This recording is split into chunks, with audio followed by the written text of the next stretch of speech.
હાલો મિત્રો, જય માતાજી. નવા સ્ટોરી વિડીયોમાં તમારું સ્વાગત કરું છું. એક સમયની વાત છે. ગુજરાતના એક નાનકડા ગામમાં અનુ નામનો યુવાન રહેતો હતો. ગામના લોકો તેને અનુ ભંગી કહીને બોલાવતા, કારણ કે તેનું કામ ગામમાં સાફ સફાઈ કરવાનું હતું. તે ગરીબ હતો. તેની પાસે ન મોટું ઘર હતું, ના પૈસા હતા, પરંતુ તેના દિલમાં એક ખૂબ મોટી સંપત્તિ હતી, માતાજી પર અતૂટ શ્રદ્ધા. અનુ દરરોજ વહેલી સવારે ઉઠતો, પહેલા નદી પર જઈને સ્નાન કરતો, પછી સીધો ગામના નાના માતાજીના મંદિરે જતો. ત્યાં દીવો પ્રગટાવતો, ફૂલ ચડાવતો અને માતાજી પાસે નમન કરીને કહેતો, માતા, હું ગરીબ છું, પણ મારી ભક્તિ સ્વીકારી લેજો. મને એટલું બળ આપજો કે હું સારા કામ કરી શકું. ગામના ઘણા લોકો તેને જોઈને હસતા. તેઓ કહેતા, અનુ, તું દરરોજ માતાજીને પ્રાર્થના કરે છે, પણ તારી ગરીબી તો જતી નથી. અનુ શાંતિથી જવાબ આપતો, મારા માટે માતાજીની કૃપા જ સૌથી મોટી ધન છે. અનુ આખો દિવસ મહેનત કરતો. તે ગામની ગલીઓ સાફ કરતો, કચરો ઉઠાવતો અને લોકોના ઘર પાસે પણ સફાઈ રાખતો. ઘણા લોકો તેને આદર આપતા નહોતા, પણ અનુ ક્યારેય દુઃખી થતો નહોતો. તે માનતો હતો કે સેવા કરવી એ પણ માતાજીની ભક્તિ છે. એક દિવસ ગામમાં મોટું સંકટ આવ્યું. ઘણા મહિનાઓ સુધી વરસાદ પડ્યો નહીં. ખેતરો સુકાઈ ગયા, નદીઓ અને કુવા સુકાઈ ગયા. ગામના લોકો ચિંતિત થઈ ગયા. તેઓ માતાજીના મંદિરે જઈને પ્રાર્થના કરવા લાગ્યા. ગામના વડાઓએ કહ્યું, આપણે માતાજીની વિશે પૂજા કરીએ, કદાચ આપણું પ્રસન્ન થાય. બીજા દિવસે આખું ગામ મંદિરે એકઠું થયું. મોટા ભોગ લગાડવામાં આવ્યા, પૂજા કરવામાં આવી, પરંતુ દિવસો પસાર થયા છતાં વરસાદ પડ્યો નહીં.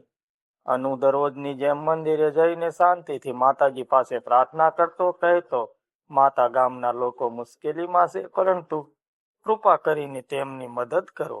એક રાત્રે અનુને અદ્ભુત સપનું આવ્યું. સપનામાં માતાજી તેજસ્વી રૂપમાં દેખાયા. માતાજીએ કહ્યું, અનુ, તારી ભક્તિ મને બહુ ગમી છે. તું સાચા દિલથી સેવા કરે છે. આવતીકાલે ગામના જૂના વટવૃક્ષ પાસે ખોદકામ કરજે, ત્યાંથી ગામને જીવન મળશે. સવાર થતાં અનુ તરત જ વટવૃક્ષ પાસે ગયો. તેણે ખુરપી લઈને જમીન ખોદવાનું શરૂ કર્યું. લોકો તેને જોઈને આશ્ચર્યમાં પડી ગયા. એક માણસે પૂછ્યું, અરે અનુ, તું અહીં શું કરી રહ્યો છે? અનુએ જવાબ આપ્યો, માતાજીએ સપનામાં કહ્યું છે કે અહીં ખોદવું. લોકો હસવા લાગ્યા. સપનામાં માતાજી આવે છે તો તું તો પાગલ થઈ ગયો લાગે છે. પરંતુ અનુએ કોઈની વાત ધ્યાનમાં ન લીધી. તે સતત ખોદકામ કરતો રહ્યો. સૂર્ય તપતો રહેતો, પરસેવો વહી રહ્યો, તો છતાં અનુ રોકાયો નહીં. થોડી વાર પછી અચાનક જમીનમાંથી ભીની માટી દેખાઈ.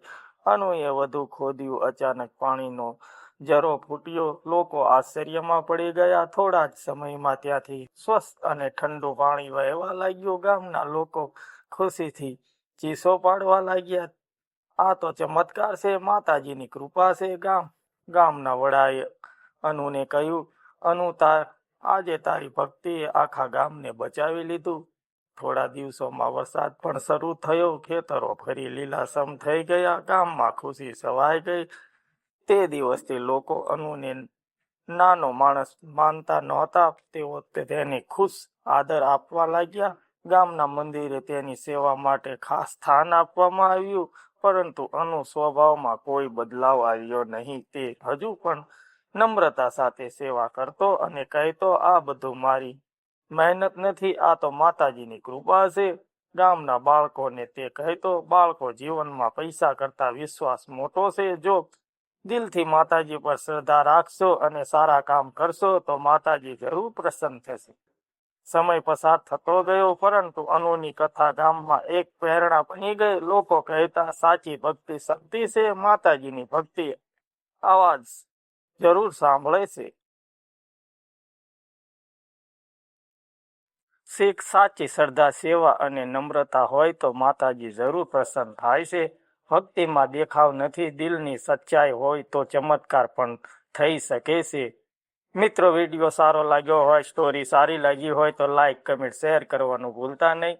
મળશું આપણે બીજા સ્ટોરી વિડીયોમાં. ત્યાં સુધી જય માતાજી.